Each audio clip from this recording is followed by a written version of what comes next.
Raymond Arthur Flanagan. Yeah. Is your name, and you are releasing an album. Mm-hmm. What's it called? My mind is burning up. Why? Because my mind is burning up.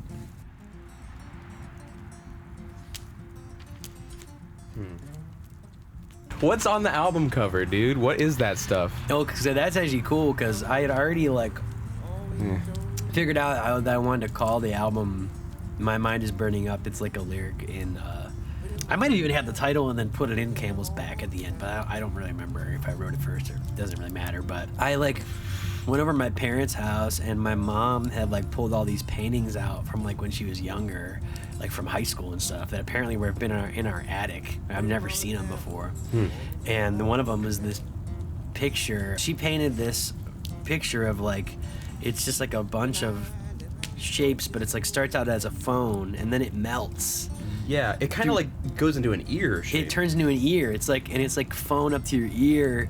Yeah. And it's from 1986 or 84 maybe. I just thought it was crazy how well it held up to there's stuff on here about us being addicted to our phones. There's a lot of phone lyrics. And is that the painting, or did you that is the manipulate it? No, that is the painting. Oh wow. Yeah. That's cool. Yeah, we were wondering. It's just a scan. That's why even on the album cover there's a little bit of white at the very bottom.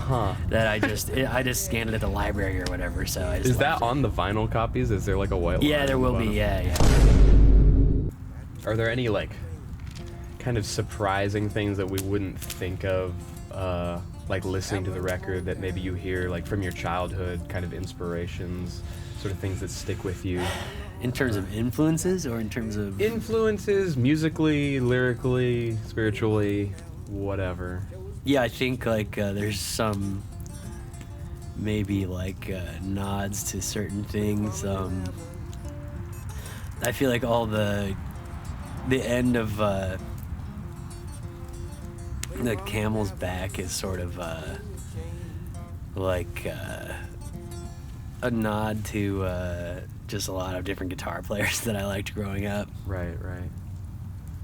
Yeah, this is interesting, right? Okay. I'm gonna take my fingerless gloves off. Am I mogging him? Can you confirm? Am I mogging him right now? All right, good. All right. I'm sweating. Okay. Are you into religion? Because you wrote a song called "Before Christ, I've Seen the Fire in Your Eyes."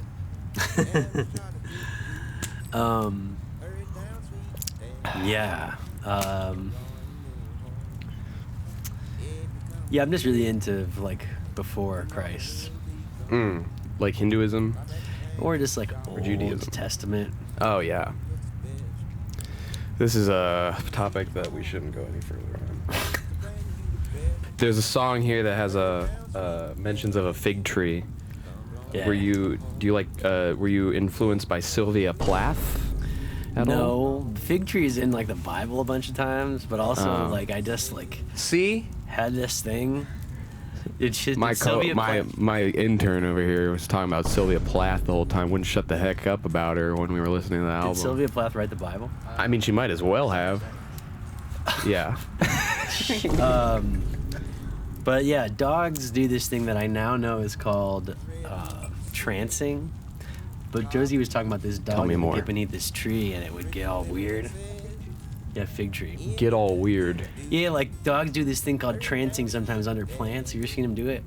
They get all stiff and they really like it. They bond with the. They let it rub against their skin. Yeah. Very slowly. We're gonna have to cut to a clip. Come on, Glory. You could do it. You can do it. You can do it. Good girl. You did it.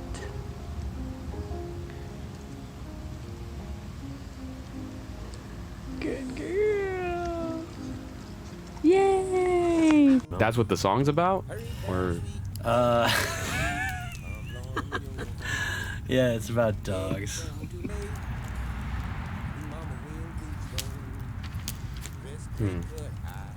in that song, dog and the fig tree, there's a dog in it.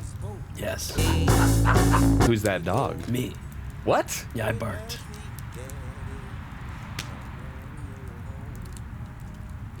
That's the headline. Wow, that's crazy. I wasn't expecting that at all. I almost borked. That really sounds like a dog. Yeah. Can you do that right now?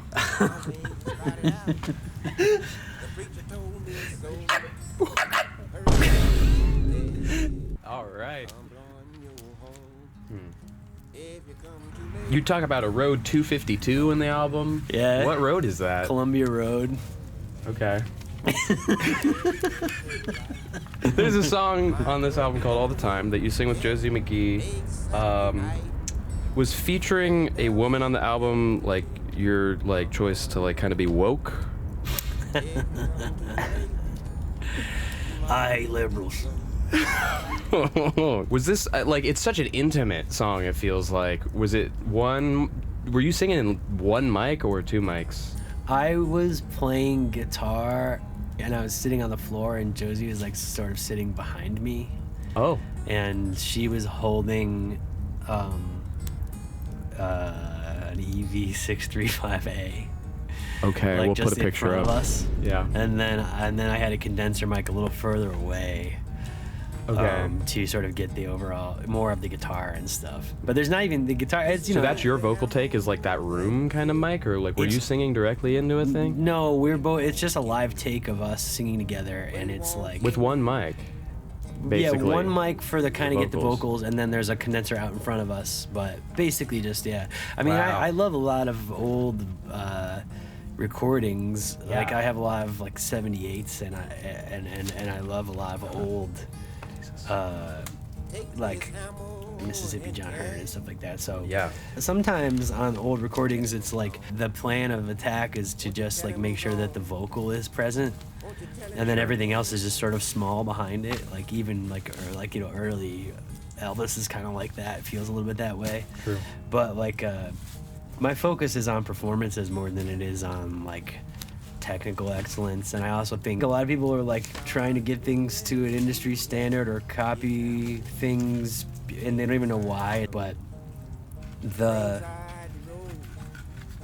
focus for me is just on performances, like, and I think that's the thing that makes a lot of stuff from like the first half of the 20th century really special, is it's just recordings of people doing amazing things. A mic and a guy. Yeah, and so there's no, I start, Or girl. yeah, it's just like I just get a little bit less interested the more that like album making, ironically, the more that becomes more of a thing throughout history. I feel like music is a thing that is supposed to connect people like socially. Like that's what its function is. Yeah. When you don't, we grew up in this time where this weird time where we had the advent of recorded music in the last 100 years, but for the hundreds and thousands of years before that, like what was it? Yeah. And so, I don't know. I have a lot of thoughts about It like, probably sounded like Kid Rock. they probably sounded like, yeah. What's his real name?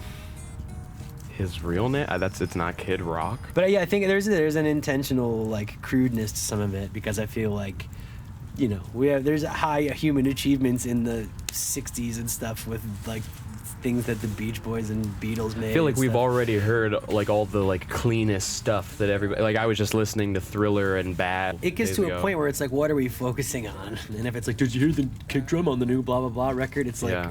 okay, Sometimes like what are kick we drums. fucking doing here? What are we documenting? Sometimes kick drums do be hitting though. Sometimes those 808s be going. Yeah, Do you think you might have some 808s on the next record? I had 808s on a song called "The Man Upstairs." Okay. Yeah, Cool. Is that about God? it's about the man upstairs. Oh my God. So you guys literally passed a mic around for all the time, like vocally, Well, No, she just had it held or, like in or front of us. you held it. She was and like the you- mic stand. And you kind of sang it. So I had an alt where you would have said that you used two mics. Could you just say that real quick? Well, there are two mics. Well, that you sang into, like as vocals. Oh yeah, like Yeah. no, we try to just be balanced around the one mostly. Yeah, but can you just say like? Yeah, we used used an different mics. SM57 and she used an SM58. Okay, were you too afraid to be close to a woman? Is that why you used two mics? Yeah, I was wearing like snow clothes. Did she choose to sing into a different mic because your breath stinks so bad? Yes. Okay. Are you aware you got voice mogged on your own song? Yes. Yes.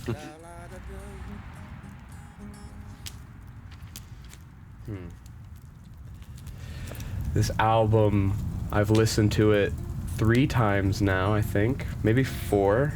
There's a fly here. And it's got like a very raw sound, I would say. How did you record this record?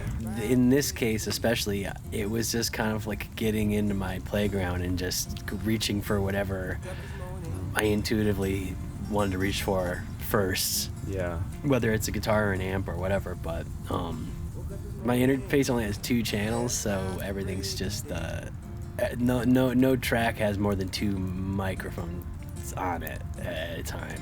Wow. And Really? so, yeah, which I kind of like having those parameters. It just kind of keeps it simple. Huh.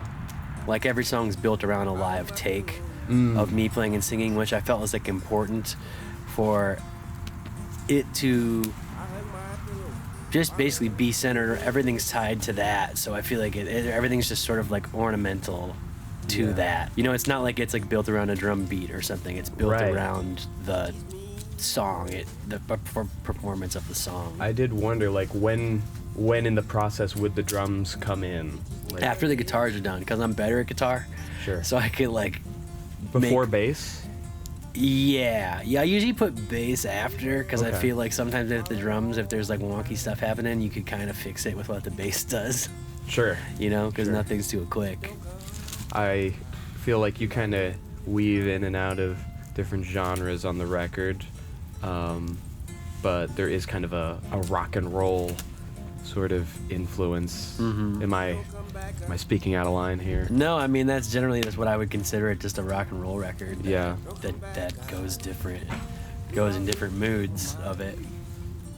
What is your favorite rock?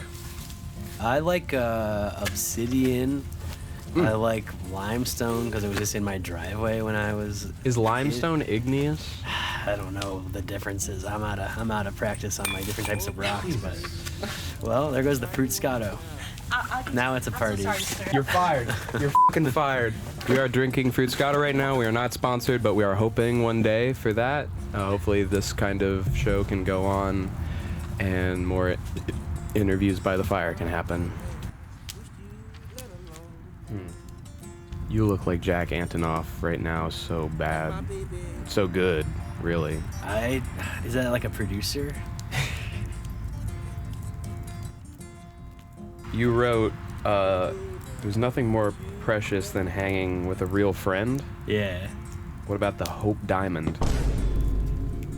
The Hope Diamond? Is that like a very valuable blood diamond?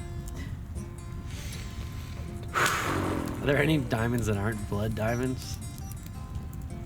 Blood diamonds? What is a blood diamond? It's just diamonds that have been obtained by like basically people's blood. I thought you had to mine. I guess you could Yeah, people cut yourself. die doing that, I think. Oh, yeah. I could be wrong. Probably pretty I'm not hard. an expert on blood diamonds. We're cutting this out. What's your favorite spot for an Italian sub? Tony's Pizza in Lakewood, Ohio. Number 1 with a bullet? Like, that's the answer right there. If I go Yeah, there, I'm a like, Power Pack river. you could say it again. What? Isn't that from Back in Black? Number 1 with the bullet, I'm a Power Pack. Oh, right. Cat's Eyes, Million Lives. It is Using from that. everyone, and I've I'm just been- running wild because I'm back. Okay. You said on this album, we're running around like chickens with our heads cut off by an axe so dull. It'll take a few whacks to kill us, but it does the job. That's the way that they play with lives. How could you write something like that? Not even paying attention to My the question. grandpa had this story about when he was a kid and they had chickens on the farm and there was the axe was really dull. Oh. And so like he tried to kill the chicken, but then it didn't die and it was like getting up and trying to get away, and then he had to like it a bunch of times in order to kill it. So I had material fed to me when I was a child that brought that sentence about. Wow. That answers your other question. What? Sorry. Your other question about like childhood. Oh yeah. There we go. Man, I'm f***ing good at this. Yeah. You said we believe that we can bomb our way to freedom. You said on the album, we believe we can bomb our way to freedom. That seems eternally true. I would like to push back on that. I don't believe that. So. Yeah, I don't believe it either.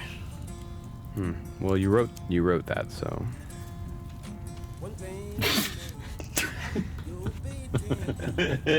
So we've hung out before this, one-on-one, once.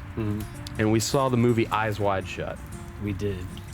After we saw that movie, you said some concerning things to me that I'll just quote quickly. You said that that was the least relevant movie that you've ever seen in your whole entire life. Yes. And that if you were there, you would be sucking and fucking everybody. Yes. Why would you think that was okay to say to somebody that you're hanging out with for the first time ever? I was just trying to see if you were into beef jerky. And what are your top 4 movies of all time? Eyes Wide Shut. Bambi. Yeah. Cape Fear with Robert De Niro. And That's Scorsese, right? Sorry. Go ahead. and the Zapruder film. Yeah. All right. Well, I think that does it. Concludes our session.